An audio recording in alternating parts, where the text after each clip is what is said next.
Hello, everyone. I'm Pak Tee from Singapore. I have with me my friend Andy Hargreaves, who is a world-renowned professor in educational change. Andy and I are co-editors of a series of books called the Routledge Leading Change series.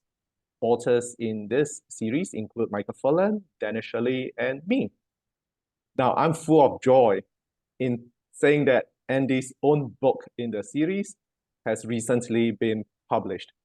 It is called Leadership from the Middle, the Beating Heart of Educational Transformation. So, Andy, please tell us the main idea in your book and why is leading from the middle so different from leading in the middle. Well, thank you, Pak Tee. It's a delight to be spending a few minutes online now with my co-author and co-editor of the series on leading educational change with Routledge. And let's talk a little bit about this idea of leadership from the middle.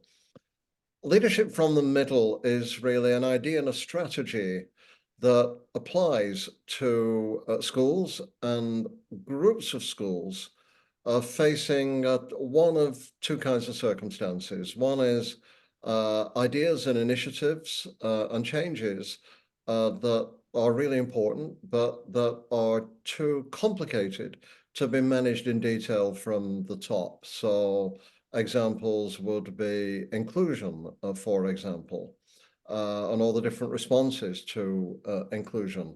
What in the West is called culturally responsive pedagogy. So how do we organize schools so that they can respond to different kinds of diversity that they face in different communities, and complicated educational goals like global competencies, for example. So what many systems find is that it's possible, not always desirable, but it is possible to implement relatively straightforward goals in content areas like science and mathematics and literacy from the top, with a lot of support for resources, for training, for materials, for coaching, mentoring.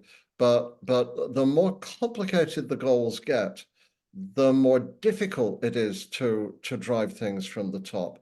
And that is further complicated by the kinds of crises that we're facing now that often disrupt schools. So the COVID pandemic is the most obvious example, but there are others too, that climate change that lead to schools closing down, education having to be organized in a different way. So we need, in these circumstances of uncertainty, to be able to mobilize and use all the energy and the ideas and the leadership of people not right at the top of the system, but in the middle. Some people think the opposite of top down is bottom up, which is really you fund lots of initiatives from underneath. But what we know from that, it's not a bad thing, and it develops positive changes in some schools. But it leads to a lot of inconsistency. Some schools and teachers run with a change and an opportunity, and others are more cautious. So the middle is really important here, not simply to implement or connect ideas from the top with the practice at the bottom, but really to start to generate and mobilize the ideas that are needed in change through the system. So leadership in the middle is about implementing other people's changes. Leadership from the middle is really about increasingly a system using the expertise of its professionals to drive change themselves. Okay, so in a close-knit educational system like Singapore, then one who is a teacher or school leader could ask, how could I, as a person, as a professional, apply the idea of leading from the middle? So what would you say, Andy? Well, Singapore is not a unique system, but it is an unusual one. It is geographically a small country with very large schools. And so unusually, you can, if the government is making an important change, you can actually get all the principals just about into one room. Yes, we And can. you still can. So everybody's there hearing the same message at the same time.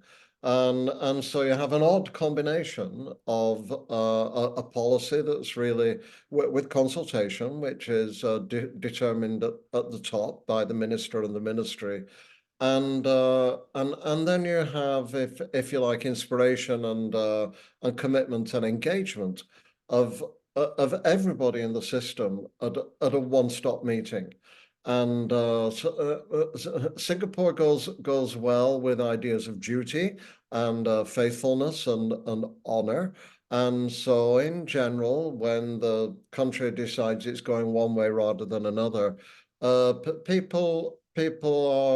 educators are fairly consistent with trying to follow that in the best way that they can.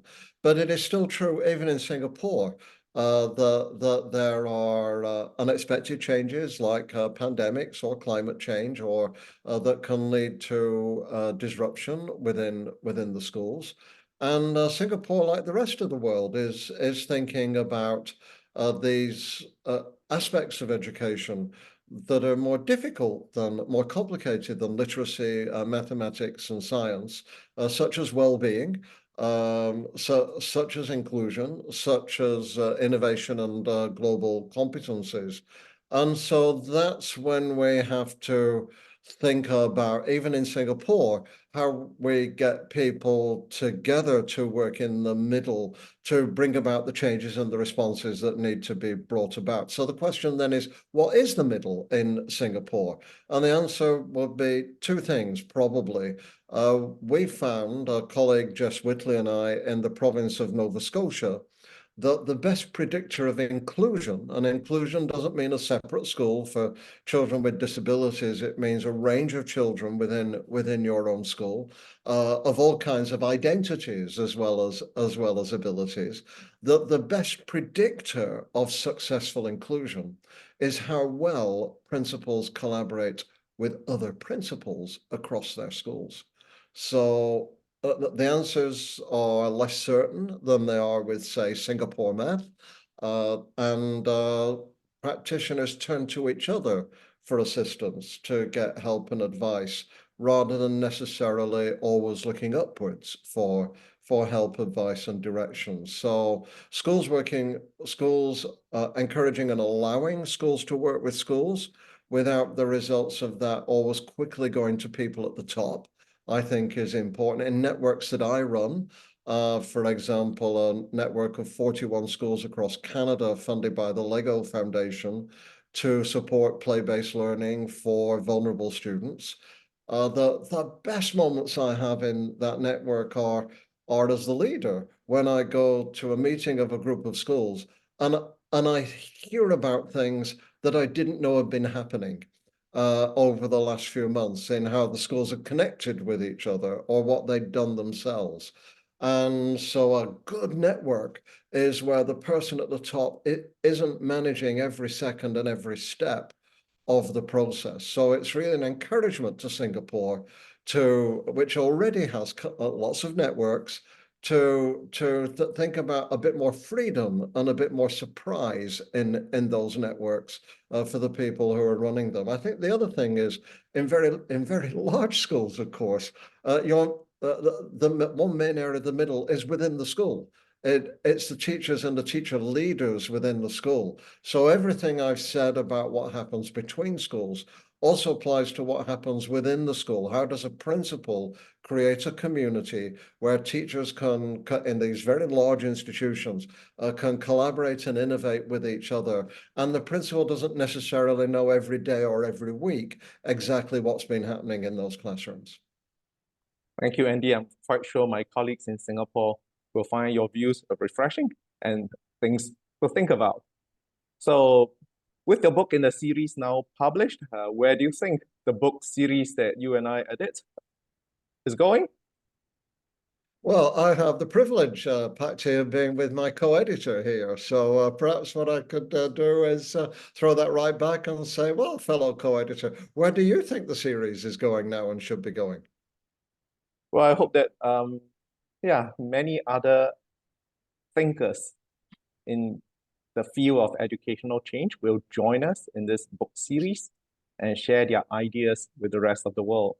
And I think that there are books in the pipeline, and I hope to see them published soon. So how about you, Yeah, Andy? thanks, Pak Tee. I mean, this is a great series for authors who are not writing their first book or even necessarily their second book, but who have a body of work behind them and don't necessarily want to just report a study. Those books are very important. Each of us have written those kinds of books ourselves. But where across a range of studies you're starting to learn something as an intellectual leader in a lot of ways, and able to draw on that and to communicate important ideas, sophisticated ideas with integrity in a very accessible way to people who work in the field and want to use them and want to engage with them. So this is, if you're thinking of joining this series, and it continues and will expand, and we'd like it to become more diverse in lots of ways too.